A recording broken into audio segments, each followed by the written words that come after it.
Injirtu baale malee biyya akka baale injirtu. Injirti garuu seen addu.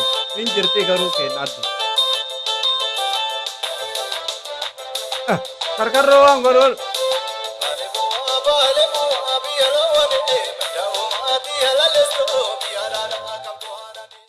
Qabeenya hawwata turistii Oromiyaan qabdu yookaan Baale sadarkaa duraa irratti eeramti.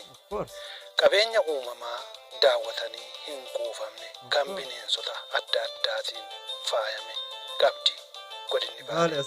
Uumama Baale qabdu keessaa qophii kanaan paarkii biyyoolessaa gaarreen Baalee irratti xiyyeeffannaa daawwadhaa.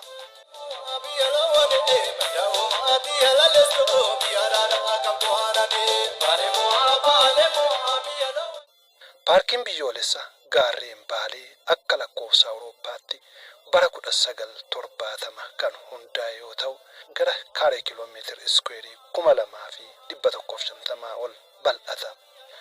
Gaarreen wal qabataan paarkichaa godina Arsii Lixaa aanaa Dodolaa fi Hadaabbaa irraa hanga godina aanaa Harannaa Qulqulleetti fuulla'ama. Daandiin Hadaabbaa irraa gara Hanqeetuutti hojjetamaa jirus uumama kana dura daawwattootaaf mijataa hin turre banuu irratti argama. Kanaanis lagatu jira. Gama kanaanis lagatu jira. Duuba sanatti ammoo walitti deebi'u inni kun laga Kolbaa jedhama. Inni kun ammoo laga Gurraachaa jedhama. Bishaan gurguddaadha lamaan isaaniitu. Gidduu kanatti walitti deebi'u jechuudha. Kallattii garaagaraa fagoo irraa dhufanii asitti waliin makamu.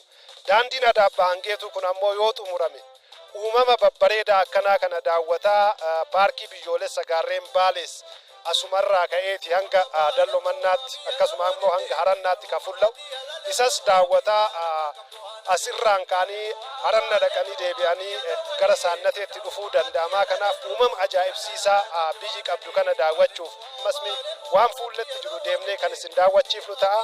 Nu faana imala.